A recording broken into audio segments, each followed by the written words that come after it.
Good morning everybody. सुबह के बजे हैं 7। आज है 3 जनवरी and it is time for our daily current affair session. Hindi calendar के हिसाब से आज पौष महीने की कृष्ण पक्ष की सप्तमी है और आज चांद आपको कुछ इस तरह का दिखने वाला है। मैंने कल भी आपको बताया था कि जनवरी के अंदर हिंदी कैलेंडर से 2 महीने आते हैं, पौष और माघ, और अभी पौष महीना चल रहा है।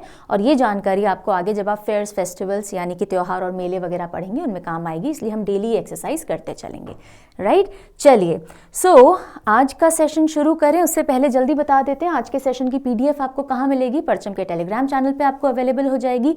हिंदी वाली 11 बजे तक मिल जाती है, इंग्लिश वाली हाथों हाथ आपको अवेलेबल हो जाएगी। और जिनके पास पीडीएफ बैंक है या सीए सब्सक्रिप्शन है तो आपके इन सब्सक्रिप्शन और बैंक में भी डलती जाती है, आपको जाकर के कहीं से लेने की जरूरत नहीं है। यस, 2024 का सीए सब्सक्रिप्शन हो चुका है आउट और आप इसको ले सकते हो। और अच्छी बात यह है कि जो दिसंबर मंथ के पूरे मंथली करंट अफेयर हैं वो आपको 2024 सीए सब्सक्रिप्शन में भी दिए जा रहे हैं, हालांकि वो पिछले साल के हैं। ठीक है जी, सो आप इसको चेकआउट कर सकते हैं। एंड यस, बहुत जल्दी करंट अफेयर ईयर बुक ई बुक फॉर्म के अंदर लॉन्च हो जाएगी बाय मिड ऑफ जनवरी। और जो सीए रफ्तार है, जो 6 महीने की हमारी हेडलाइन कंपाइलेशन होती है, वो भी by first week of January आपको मिल जाएगी। ये ऑलरेडी पहले आ चुकी है। तो जब तक सारे बच्चे जुड़ते हैं मैं जल्दी से सारी जानकारी आपको देना चाह रही थी ताकि अब हमारी पढ़ाई के बीच में कुछ भी हमें जनरल डिस्कशन नहीं करना पड़े। चलो शुरुआत करें जी, आ गए सब, चलिए। So question of the day जो मैंने आपसे कल पूछा था उसका आंसर देख लेते हैं। कल जाते जाते आपसे क्वेश्चन किया गया था, which of the following is are famous for sun temples, यानी कि इनमें से कौन सूर्य मंदिरों के लिए जाना जाता है, कौन सा मंदिर सूर्य मंदिर के तौर पे जाना जाता है। तो आंसर इसका क्या है, अरसावली। अरसावली सूर्य टेम्पल है, बाकी दोनों नहीं है। अमरकंटक में शिव और विष्णु की पूजा होती है, ओंकारेश्वर के अंदर शिव जी की पूजा होती है। सो अरसावली यानी A will be the right answer. Very many of you have done it right. ठीक है जी, चलिए आज की न्यूज़ से करते हैं शुरुआत। तो सबसे पहली जो खबर आ रही है वो सैड न्यूज़ है, बिकॉज एक सैड डिमाइस यानी कि निधन हुआ है। किसका हुआ है, प्रोफेसर वेद प्रकाश नंदा। क्या नाम है, प्रोफेसर वेद प्रकाश नंदा, इनका निधन हो गया है। और ये इंडियन अमेरिकन ओरिजिन के, यानी कि इंडियन जो यूएसए में रह रहे थे, इंडियन डायस्पोरा के, इंडिया को बिलोंग करते थे पर यूएसए में रह रहे थे, इनका निधन हो गया। और ये इंपॉर्टेंट क्यों है, हमें क्यों पढ़ना है, बिकॉज एक तो पीएम ऑफिस से भी इनके लिए शोक संदेश गया है, और दूसरी बात 2018 में इनको पद्म भूषण अवार्ड से सम्मानित किया गया था। ठीक है, तो 2018 में इनको पद्म भूषण दिया गया है। नाउ कौन है वेद प्रकाश नंदा जी, ये एक डिस्टिंग्विश एकेडमिक यानी एकेडमिशियन रह चुके हैं और लीगल एजुकेशन प्रोवाइड करते थे, प्रोफेसर थे। ठीक है, तो इनका नाम ध्यान रखेंगे। यूजुअली इस तरह के पॉइंट से क्वेश्चन कैसे आते हैं, अगर किसी की डेथ हो जाती है कि ये जो पर्सन थे ये कौन सी फील्ड से जुड़े हुए थे, अगर इनको कोई प्रोमिनेंट अवार्ड दिया जाता है तो कौन से साल में दिया गया था, इसी से अमूमन क्वेश्चन बनते हैं। सो ये आप ध्यान रखेंगे। अगली न्यूज़ की तरफ बढ़ते हैं। श्रीनी चंदुपतला, नाम क्या है, Srini Chandupatla, named president of TIE Hyderabad for 2024। TIE, tie यानी कौन सी टाई है ये, this is the Indus entrepreneurs. ये एक्सपैंडेड वर्जन है टाई का, द इंडस एंटरप्रेन्योर्स। इस टाई हैदराबाद के नए प्रेसिडेंट किसको बनाया गया है, श्रीनी चंदुपतला जी को। टाई पतली अच्छी लगती है ना, तो चंदुपतला हिंट हो सकता है आपका। और ये खुद भी एंटरप्रेन्योर हैं और को फाउंडर है मंजीरा डिजिटल सिस्टम्स के। इन्होंने किसको रिप्लेस किया है इस पोजीशन पे, इन्होंने रिप्लेस किया है रशीदा अदनवाला को। और जो टाई है, ये जो टाई हैदराबाद है, ये 1992 में सिलिकॉन वैली के अंदर एक नॉन प्रॉफिट ग्लोबल एंटरप्रेन्योर्स की संस्था के तौर पे एस्टैब्लिश की गई थी। और अब इसको लीड करेंगे श्रीनी चंदुपतला जी। नाम ध्यान रहेगा, पतली टाई। हाँ, चलिए अगली न्यूज़ देखते हैं। अनंतपुर जिले के यानी कि अनंतपुर डिस्ट्रिक्ट आंध्र प्रदेश से बिसाथी Bharat has been selected for National Youth Award 2024। जो राष्ट्रीय युवा पुरस्कार 2024 है उसके लिए सिलेक्शन हो चुका है। और किसको मिलने वाला है ये पुरस्कार, ये अवार्ड मिलेगा बिसाथी भारत को, जो कि आंध्र प्रदेश से बिलोंग करते हैं। वो इलाका बेसिकली आंध्र प्रदेश, कर्नाटका, तेलंगाना तीनों को रिप्रेजेंट करता है, पर अनंतपुर डिस्ट्रिक्ट आंध्र प्रदेश की है। ठीक है, नेशनल यूथ अवार्ड्स कौन देता है, कौन सी मिनिस्ट्री देती है, इंपॉर्टेंट पॉइंट है। इसको हर साल ministry of youth affairs and sports देती है। और किनको देगी? किसी इंडिविजुअल को या ऑर्गेनाइजेशन को जो कि यूथ डेवलपमेंट में किसी न किसी तरह से अपनी सर्विसेज दे रहे होते हैं, यानी युवाओं के डेवलपमेंट के अंदर लगे हुए होते हैं। ये जो अवार्ड है अभी सिर्फ अनाउंस किया गया है कि इस व्यक्ति को मिलेगा, इनको मिलेगा, लेकिन कब दिया जाएगा? तो जो हमारा नेशनल यूथ डे होता है, इस बार 27th नेशनल यूथ डे हम मनाएंगे। कब मनाएंगे? 12 जनवरी को, जब स्वामी विवेकानंद जी की बर्थ एनिवर्सरी होती है। और तब नासिक महाराष्ट्र के अंदर अवार्ड दिया जाएगा बिसाथी भारत को नेशनल यूथ अवार्ड। ठीक है, चलिए अगली अवार्ड कैटेगरी या अगली अवार्ड न्यूज़ पे आते हैं। सो अब बात हो रही है MS स्वामीनाथन अवार्ड की। किसके नाम पे है ये अवार्ड? MS स्वामीनाथन। कौन थे ये? ग्रीन रेवोल्यूशन के फादर या हरित क्रांति के जनक जिन्हें कहा जाता है, उनके नाम पे ये अवार्ड है। और किसको दिया गया? Professor BR Kamboj. तो प्रोफेसर BR कंबोज को मिला है MS स्वामीनाथन अवार्ड। कौन है प्रोफेसर BR कंबोज और क्यों दिया गया ये अवार्ड? तो ये हैं वाइस चांसलर चौधरी चरण सिंह हरियाणा एग्रीकल्चरल यूनिवर्सिटी के, और इनको ये अवार्ड दिया गया है क्योंकि इन्होंने एग्रोनॉमी यानी एग्रीकल्चरल जो साइंस है उस फील्ड के अंदर काफ़ी उत्कृष्ट अपनी सेवाएं दी हैं, काफ़ी ज़्यादा कॉन्ट्रीब्यूशन किया है। सो एग्रीकल्चर की फील्ड में काफ़ी साइंस रिसर्च डेवलपमेंट की वजह से इनको ये दिया गया। किसने प्रेजेंट किया ये अवार्ड? थावर चंद गहलोत ने, जो कि गवर्नर हैं कर्नाटका के। So MS Swaminathan award given to professor BR Kamboj. Alright, then ये जो अवार्ड दिया गया ये एक सेरेमनी के दौरान दिया गया, और वो सेरेमनी एक इंटरनेशनल कॉन्फ्रेंस के दौरान की गई। ठीक है, तो वो कौन सी कॉन्फ्रेंस थी? International conference on one health one world. One health one world international conference कहाँ ऑर्गेनाइज की गई? ग्वालियर MP के अंदर, और वहाँ ये अवार्ड दिया गया प्रोफेसर कंबोज को। ठीक है जी, आगे चलते हैं। अब देखिए MS स्वामीनाथन अवार्ड, जब किसी भी अवार्ड की आप बात करोगे, कोई बड़ा अवार्ड होगा तो उसके बारे में थोड़ी स्टैटिक इंफॉर्मेशन हमें रखनी चाहिए। सो ये अवार्ड 2004 यानी 2004 में शुरू किया गया। बाइनियल अवार्ड है। बाइनियल यानी 2 साल में एक बार दिया जाता है। एक होता है बाय एनुअल। बाय एनुअल का मतलब होता है 1 साल में 2 बार, और बाइनियल होता है 2 साल में 1 बार।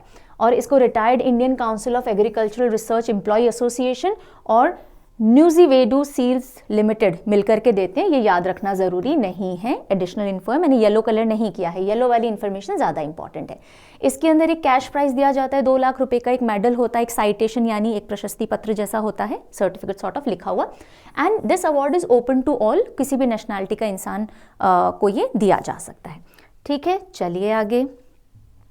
Andhra Pradesh power utilities bag 3 awards at 16th inertia awards 2023। So inertia awards 2023 के दौरान आंध्र प्रदेश की 3 पावर यूटिलिटीज यानी पावर से जुड़ी हुई कंपनीज, ठीक है, तो 3 पावर यूटिलिटीज को अवार्ड दिया गया। एक तो आंध्र प्रदेश गवर्नमेंट को ही दिया गया, जो आप यहां देख रहे हो, आंध्र प्रदेश सरकार या आंध्र प्रदेश स्टेट को best state in meeting renewable power purchase obligation. Basically Andhra Pradesh renewable energy के केस में काफ़ी अच्छा कर रहा है, और उसकी वजह से इनर्शिया अवार्ड्स 2023 में उसको 3 अवार्ड्स दिए गए। मोटी मोटी ये बात आपको ध्यान रखनी है, बहुत डेप्थ में इसमें जाने की कोई ज़रूरत नहीं है। ठीक है, और ये जो इनर्शिया अवार्ड्स है ये एक मुंबई बेस्ड फाउंडेशन है, इनर्शिया फाउंडेशन ये देती है। ओके, चलिए, very important news. Idol by Mysuru sculptor Arun Yogiraj chosen for installation in Ayodhya. Ayodhya के राम मंदिर में जो मूर्ति स्थापित की जाएगी वो कौन से मूर्तिकार ने बनाई है, किसका चयन किया गया है? सो वो मूर्तिकार हैं स्कल्प्टर अरुण योगीराज। अच्छे से याद रखेंगे इनका नाम, डेफिनेटली पूछा जाना है कहीं ना कहीं। सो अरुण योगीराज जी जो स्कल्प्टर हैं यानी मूर्तिकार हैं, कहाँ से बिलोंग करते हैं? मैसूरू कर्नाटका से। इनकी मूर्ति का चयन किया गया है। और जो अयोध्या में राम मंदिर है वो कब इनॉग्रेट किया जाएगा? 22 जनवरी 2024 यानी 22 जनवरी 2024 को किया जाएगा। ये अनाउंसमेंट किसने किया कि इनकी मूर्ति का चयन हुआ है? Parliamentary affairs minister Prahlad Joshi ji ने ये अनाउंसमेंट सोशल मीडिया के थ्रू किया। चलिए, संगीत नाटक अकादमी, किसकी बात हो रही है? संगीत नाटक अकादमी, पॉइंट ध्यान से सुनिएगा, कोलैबोरेट्स विथ यानी उन्होंने कोलैबोरेशन किया काकीनाड्स थोटा बालकृष्णा। काकीनाड जगह है, वहां के थोटा बालकृष्णा जी के साथ में संगीत नाटक अकादमी ने कोलैबोरेट किया है। क्यों? फॉर आंध्र प्रदेश कला दिशा प्रोजेक्ट। आंध्र प्रदेश के अंदर कला दृशा प्रोजेक्ट चलाया जाना है संगीत नाटक अकेडमी के द्वारा, और उसके अंदर कोई ना कोई आर्ट फॉर्म सिखाई जानी है। तो उसके लिए संगीत नाटक अकेडमी ने किसके साथ में कोलैबोरेट किया है? उन्होंने किया है काकीनाड़ जो है जगह, वहां के थोटा बालकृष्ण जी के साथ। अब देखिए यहां से हमारे पिक करने वाली न्यूज क्या है? हमारे पिक करने वाली न्यूज है कि थोटा बालकृष्ण जी कौन सी आर्ट फॉर्म से जुड़े हुए हैं। तो ये जुड़े हुए हैं लेदर पपेट्री। लेदर से पपेट्स बनाए जाते हैं, जो इनके हाथ में आप ये देख रहे हो ना, दिस इज लेदर पपेट। तो लेदर पपेट्री जो कि आंध्र प्रदेश की है और काकीनाड़ में पर्टिकुलरली ये करते हैं, और इसको कहा जाता है थोलू बोमलता। क्या कहा जाता है इस लेदर पपेट्री को? थोलू बोमलता। तो एक पॉइंट तो आपको ये ध्यान रखना है, थोटा बालकृष्ण जी कौन सी आर्ट फॉर्म से जुड़े हैं? थोलू बोमलता यानी लेदर पपेट्री से जुड़े हैं, ठीक है। और इनके साथ में संगीत नाटक अकेडमी ने कोलैबोरेट किया है, राइट। ये अब यंग लोगों को सिखाएंगे इस आर्ट फॉर्म के बारे में, ठीक है। चलिए आगे बढ़े। Then PM addresses Bharathidasan universities 38th convocation in Tamil Nadu. देखिए एक यूनिवर्सिटी है भारतीदासन यूनिवर्सिटी, कहाँ है? तमिलनाडु में। उसके 38th कॉन्वोकेशन प्रोग्राम जहाँ डिग्रीज वगैरह दी जाती हैं, उसके अंदर पीएम मोदी ने एड्रेस किया लोगों को। तो सबसे पहला पॉइंट तो ये आ जाएगा, भारतीदासन यूनिवर्सिटी कहाँ है? तमिलनाडु के अंदर है।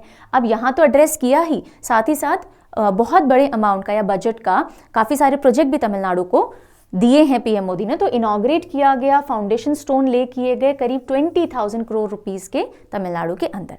साथ ही साथ मोदी जी ने तिरुचिरापल्ली इंटरनेशनल एयरपोर्ट में न्यू टर्मिनल बिल्डिंग को भी इनॉग्रेट किया। तो तिरुचिरापल्ली इंटरनेशनल एयरपोर्ट कहाँ है? तमिलनाडु के अंदर है।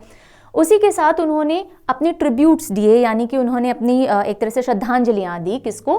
कैप्टन विजयकांत को, जो कि DMDK पार्टी के फाउंडर लीडर भी थे और एक्टर भी थे, और हाल ही में इनका निधन हो गया। आपने प्रीवियस डेज के CA में पढ़ा भी होगा, कैप्टन विजयकांत, राइट। और उसी के साथ साथ इन्होंने अपने ट्रिब्यूट दिए डॉक्टर MS स्वामीनाथन जी को, वही जिनकी बात अभी हमने की थी, हरित क्रांति के जनक यानी फादर ऑफ ग्रीन रेवोल्यूशन। और ये सारी चीज़ें उन्होंने कॉन्वोकेशन में साथ में की हैं। तो ये सारे 1111 पॉइंटर्स की तरह से हम लोग को ध्यान रखने हैं। अगली न्यूज़ की तरफ आते हैं। ये न्यूज़ है वर्ली ट्राइब से रिलेटेड। किससे रिलेटेड? वर्ली ट्राइब। सो मुंबई की वार्ली ट्राइब यानी Warli tribe in Mumbai opposes construction of Shivaji museum on their inhabited land. News इतनी इंपॉर्टेंट नहीं है। न्यूज़ ये बोल रही है कि भाई वार्ली ट्राइब जो है मुंबई की, वो विरोध कर रही है कि हमारे एरिया में आप शिवाजी म्यूजियम मत बनाइए, आप हमारा लैंड उस चक्कर में ले रहे हो। लेकिन अब यहाँ से इंपॉर्टेंट न्यूज़ क्या निकल के आती है? वार्ली ट्राइब कौन से स्टेट को बिलोंग करती है? तो ये महाराष्ट्र को बिलोंग करती है। One of the largest tribe है महाराष्ट्र रीजन की।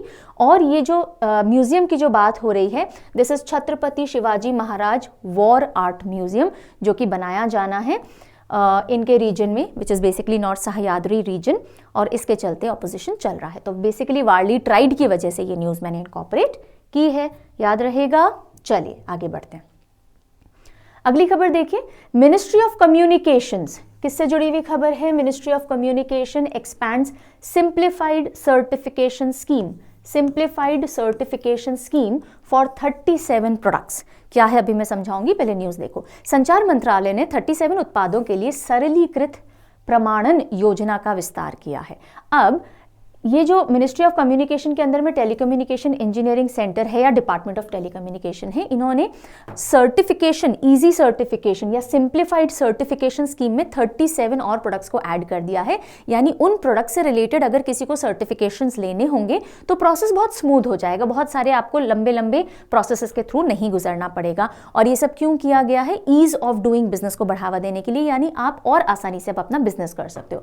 अगर आप इन 37 प्रोडक्ट्स में किसी चीज़ में डील करते हो तो आप कंप्लाई कर रहे हो, यानी आपकी क्वालिटी स्टैंडर्ड मीट हो रहे हैं, यानी उनके लिए आपको जल्दी सर्टिफिकेशन मिल जाएगा, लंबे लंबे प्रोसेस से नहीं गुजरना पड़ेगा। So this whole thing has been done to streamline the certification process, जिससे कि टाइम जो लिया जाता था ना सर्टिफिकेट मिलने में, वो पहले 8 वीक होता था, अब वो घट करके 2 हफ्ते रह जाएगा। तो 2 हफ्ते में आपको सर्टिफिकेट मिल जाएगा और आप अपना बिजनेस शुरू कर सकते हो, और इससे ईज ऑफ डूइंग बिजनेस को बढ़ावा मिलने वाला है। बात समझ में आई यहाँ तक? कौन कौन से प्रोडक्ट्स होंगे? जैसे कि media gateways, IP security, terminal, optic fibre, etcetera etcetera. अब टोटल प्रोडक्ट जिनको ये सर्टिफिकेट फटाफट मिल जाएगा, पहले ये 12 थे, अब इसकी पूरी लिस्ट को बढ़ा करके 49 ऐसे प्रोडक्ट्स हो गए हैं जिनको within 2 week certificate allot कर दिया जाएगा। इसी के साथ साथ जो इवैल्यूएशन फी होगी सर्टिफिकेट बनवाने की उसको वेव ऑफ कर दिया गया, जिसकी वजह से जो टोटल फीस है उसमें 80% तक गिरावट आ जाएगी। ठीक है, चलिए। Government x tends automobile industries PLI scheme bye 1 year with partial amendments. अब देखिए, जैसे ये न्यूज मैंने पढ़ी कि सरकार ने आंशिक संशोधनों के साथ ऑटोमोबाइल उद्योग की PLI परियोजना को 1 वर्ष के लिए आगे बढ़ाया। तो एक न्यूज तो इसमें यह आती है कि गवर्नमेंट ने ऑटोमोबाइल इंडस्ट्री की PLI स्कीम को 1 साल के लिए आगे बढ़ा दिया। अब ये PLI क्या है? प्रोडक्शन लिंक्ड इंसेंटिव, मैं समझाऊंगी अभी।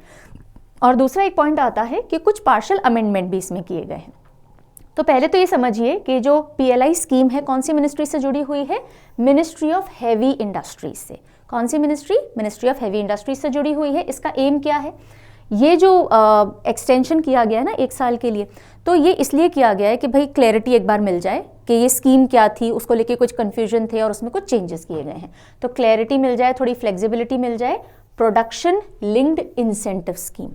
प्रोडक्शन, किस चीज़ का प्रोडक्शन? जो इलेक्ट्रिक व्हीकल्स हैं, हाइड्रोजन फ्यूल व्हीकल्स हैं, वो अगर जो भी कंपनी ज़्यादा बनाएंगी, ज़्यादा प्रोडक्शन करेंगी तो उनको कुछ इंसेंटिव्स मिलेंगे। उससे रिलेटेड ये स्कीम है ताकि डोमेस्टिकली भी हम EVs की तरफ मूव कर सकें और इंटरनेशनल मार्केट में भी हम ज़्यादा सप्लाई कर सकें। तो यूनियन कैबिनेट ने PLI ऑटो स्कीम अप्रूव की थी 15 सितंबर 2021 को और इसका बजटरी आउटले रखा गया था 25,938 करोड़। कुछ बच्चों ने बोला था मैम आउटले बता दिया कीजिए, तो आई एम टेलिंग यू। और ये 5 साल के लिए स्कीम लाई गई थी इनिशियली 2022-23 से 26-27, ठीक है। लेकिन अच्छा, इस स्कीम के तहत like I already told you कि जो एडवांस्ड ऑटोमोटिव टेक्नोलॉजीज हैं जैसे कि इलेक्ट्रिक व्हीकल होंगे, हाइड्रोजन फ्यूल सेल होगा, इन पे फोकस रखा गया कि इनका प्रोडक्शन आपको ज़्यादा से ज़्यादा करना है। जो भी करेगा उसको इंसेंटिवाइज किया जाएगा। अब ऑल्दो ये स्कीम इनिशियली 2022-23 से 26-27 तक लाई गई थी 5 साल के लिए, और जो इंसेंटिव मिलने थे वो अगले साल से चालू होते 23-24 से 27-28।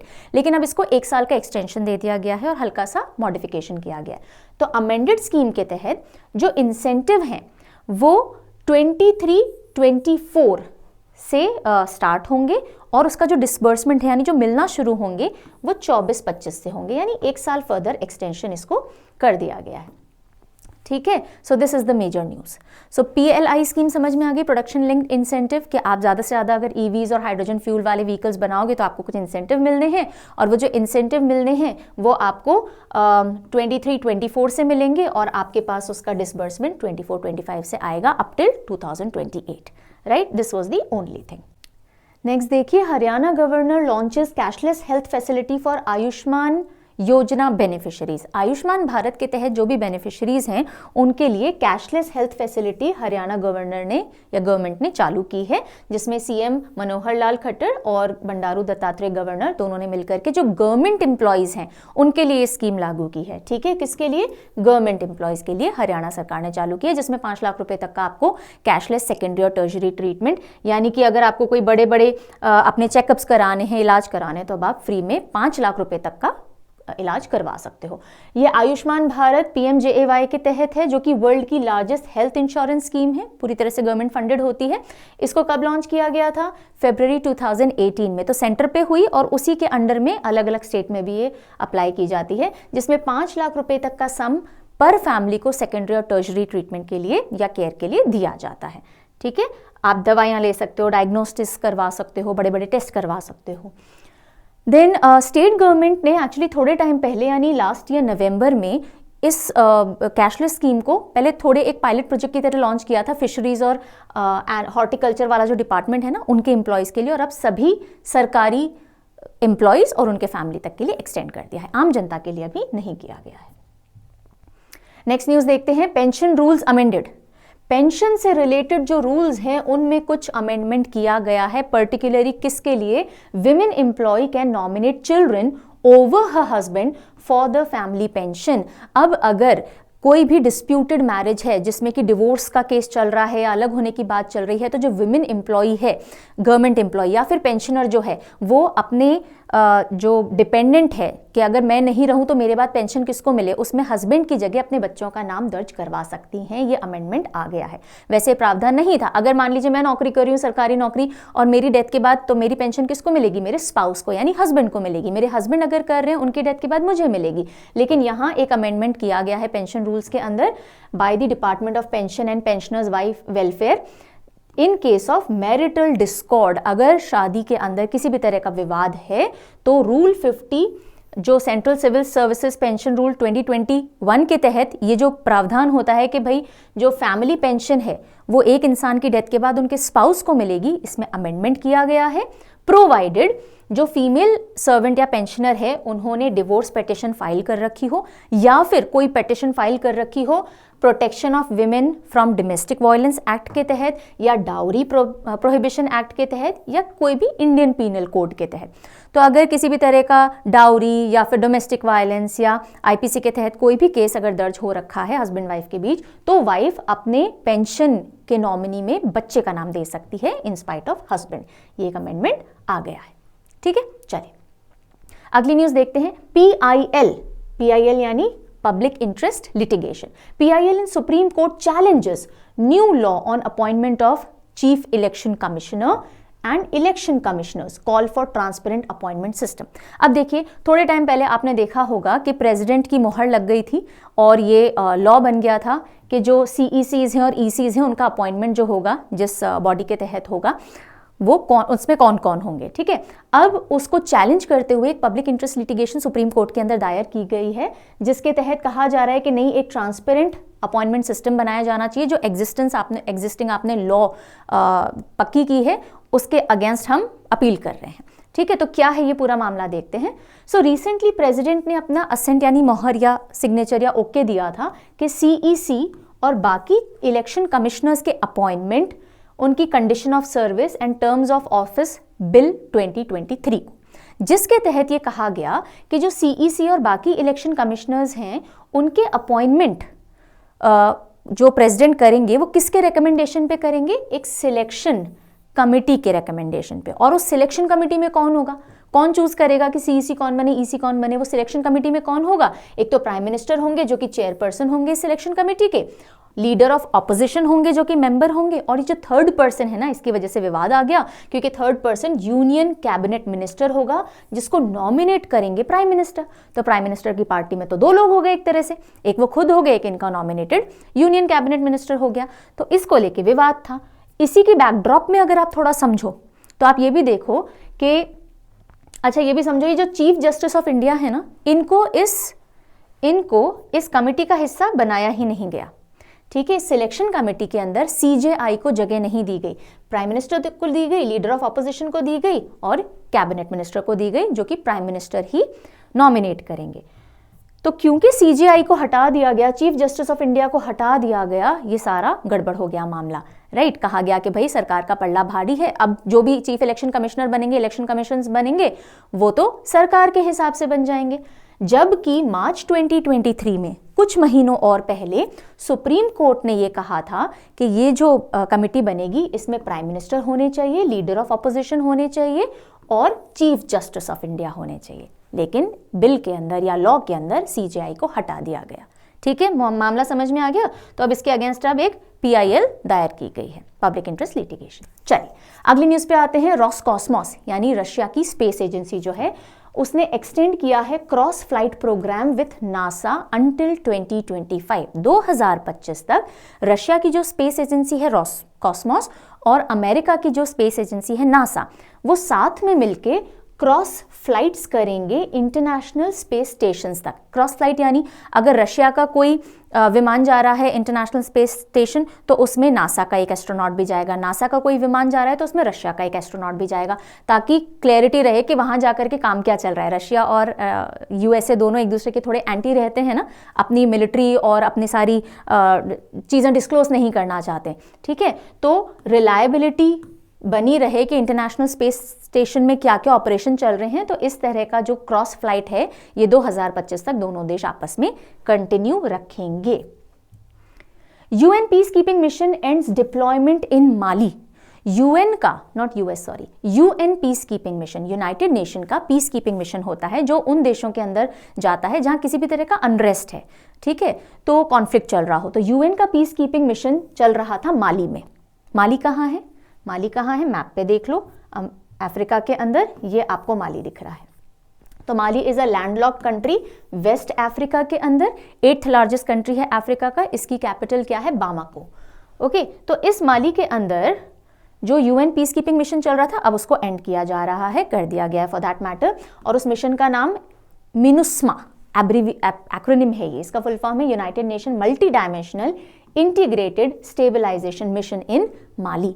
और ये 2013 से चल रहा था, 2013 से, और अब इसको एंड कर दिया गया है। और अब फिर चांसेस हैं कि भाई वापस से मुठभेड़ हो सकती है, किसके बीच में? ट्रूप्स और आर्म्ड फोर्सेस के बीच में, ठीक है। तो ये एक छोटी सी न्यूज़ हमें देखने को मिली। फिर देखते हैं डेविड वार्नर, जो कि ऑस्ट्रेलियन बैट्समैन हैं, उन्होंने अपना रिटायरमेंट अनाउंस किया है from one day international cricket. So David Warner कौन सी टीम को बिलोंग करते हैं? ऑस्ट्रेलिया को। He has announced his retirement from one day international cricket. So he is an Australian batsman and he is the only second batsman after जो previous एक former captain रह चुके हैं ऑस्ट्रेलियन टीम के, रिकी पॉन्टिंग। उनके बाद सबसे ज्यादा सेंचुरीज बनाने वाले ऑस्ट्रेलियन खिलाड़ी कौन है? डेविड वार्नर है। एंड नाउ इन्होंने ओडीआई से रिटायरमेंट अनाउंस कर दिया है। कीनिया की Chebet breaks women's 5 kilometre world record.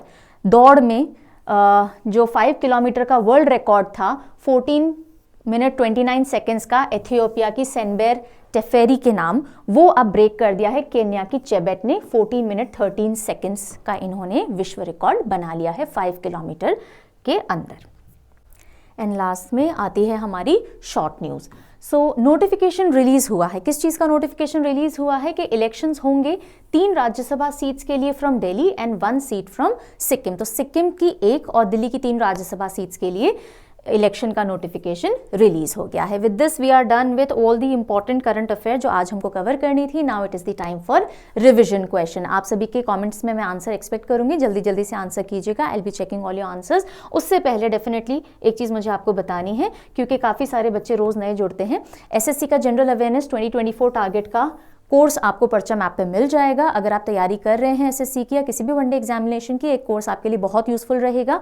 सारे सब्जेक्ट्स आपको इकट्ठे भी मिल जाएंगे पूरे जीए कोर्स में और इंडिविजुअल भी मिल जाएंगे। Recorded lectures, downloadable PDF, live problem solving, PYQs, बहुत कुछ है। इंट्रोडक्टरी वीडियो चेकआउट कर लीजिएगा परचम ऐप के ऊपर, और फ्री लेक्चर्स भी हैं, सब देख लीजिएगा। स्टिल अगर आपको कोई डाउट, क्वेरी, कंसर्न है तो ये हेल्पलाइन नंबर्स हैं परचम के, आप इन पे व्हाट्सएप या कॉल कर सकते हो इस टाइम और इन दिनों, ठीक है। नहीं तो परचम क्लासेस 06@gmail.com पे you can always write down to us. Parcham app पे आप चैट कर सकते हो। We will be very happy to help you. चलिए, now let us come over to the question. जल्दी जल्दी आंसर करिएगा। पहले अपन देखेंगे जो आज अपन ने पढ़ा है उससे रिलेटेड क्वेश्चंस प्रैक्टिस करेंगे, फिर जो हमने कल पढ़ा था उसके भी कुछ क्वेश्चंस हम प्रैक्टिस करेंगे।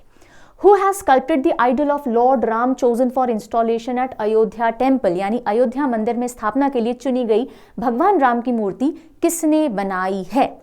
किसकी मूर्ति को चुना गया है अयोध्या मंदिर में स्थापित करने के लिए? इनमें से what will be the answer? A will be the answer. Arun Yogi Raj. Good. Next question. Who has been honored with prestigious MS Swaminathan award for contribution in agronomy? यानी कि कृषि विज्ञान में योगदान के लिए प्रतिष्ठित MS स्वामीनाथन पुरस्कार से सम्मानित किसको किया गया है? हु इज द पर्सन जिनको किया गया है? Professor BR Kamboj. Very nice, D is the right answer. Next question आपके लिए। Prime minister Narendra Modi recently address convocation at Bharathidasan university. It is situated in which state? यानी कि ये जो भारतीदासन यूनिवर्सिटी है जिसमें हाल ही में प्रधानमंत्री नरेंद्र मोदी जी ने अपना दीक्षांत समारोह में वक्तव्य दिया है, भाषण दिया है, वो कौन से राज्य के अंदर है? ये यूनिवर्सिटी कहाँ है? It is in Tamil Nadu. Answer B will be right. Okay. Who has been selected for the national youth award 2024? राष्ट्रीय युवा पुरस्कार 2024 के लिए किसे चुना गया है? What will be the right answer? A will be the answer, बिसथी Bharat. Very good. Next, David Warner, who recently announced retirement from one-day international cricket, is associated with which country? David Warner, जिन्होंने हाल ही में एक दिवसीय अंतर्राष्ट्रीय cricket से संन्यास की घोषणा की है, कौन से देश से जुड़े हुए हैं? The answer would be very nice, Australia. Australia, ठीक है जी। तो ये तो आज के क्वेश्चन से, सारे मैटर से रिलेटेड क्वेश्चंस हो गए। अब कल जो मैंने पढ़ाया था, देखते हैं कितना याद है। ज्यादा क्वेश्चन नहीं, 2-3 question I will be asking you. बताइए, who has been appointed as the chairman of 16th finance commission of India? Bharat के 16वें वित्त आयोग के अध्यक्ष के रूप में किसे नियुक्त किया गया है? क्या होगा right answer? Doctor Arvind Panagariya. Very good, Panagariya. Desert cyclone 2024 joint military exercise जो कि राजस्थान में शेड्यूल्ड है, वो भारत और किस देश के बीच हो रही है? Between India and which country? कौन सी कंट्री के बीच में हो रही है इंडिया के साथ में desert cyclone 2024? Answer would be B, शाबाश, UAE। And then India's first all girls Sainik school, Bharat का पहला all girls Sainik school is launched in which state of India? कौन से राज्य के अंदर? Vrindavan, Mathura. Very nice, Uttar Pradesh, Vrindavan, Mathura. And जाते जाते आपसे सवाल पूछा जा रहा है, जल्दी से आप राइट डाउन कीजिए कमेंट सेक्शन के अंदर आंसर। वेद प्रकाश नंदा, किनके बारे में पूछा जा रहा है? Ved Prakash Nanda, who was an Indian American, passed away recently. He received Padma Bhushan in 2018 in which field? Ved Prakash Nanda जो एक भारतीय अमेरिकी थे, हाल ही में उनका निधन हो गया। उन्हें 2018 में किस क्षेत्र में पद्म भूषण प्राप्त हुआ था? इन चारों में से कौन सी फील्ड में उनको पद्म भूषण मिला था? So with this we are done with the current affair of 3rd of January। I really hope सब कुछ समझ में आ गया होगा। आंसर जरूर से लिखिएगा और कल मिलेंगे 4th of January के करंट अफेयर्स के साथ में। PDF आपको टेलीग्राम पे अवेलेबल हो गई है। उसके बाद बाय 10:30 आपको एक क्विज मिल जाएगी टेलीग्राम पे, जरूर अटेंड कीजिएगा। Take good care of yourself, bye bye.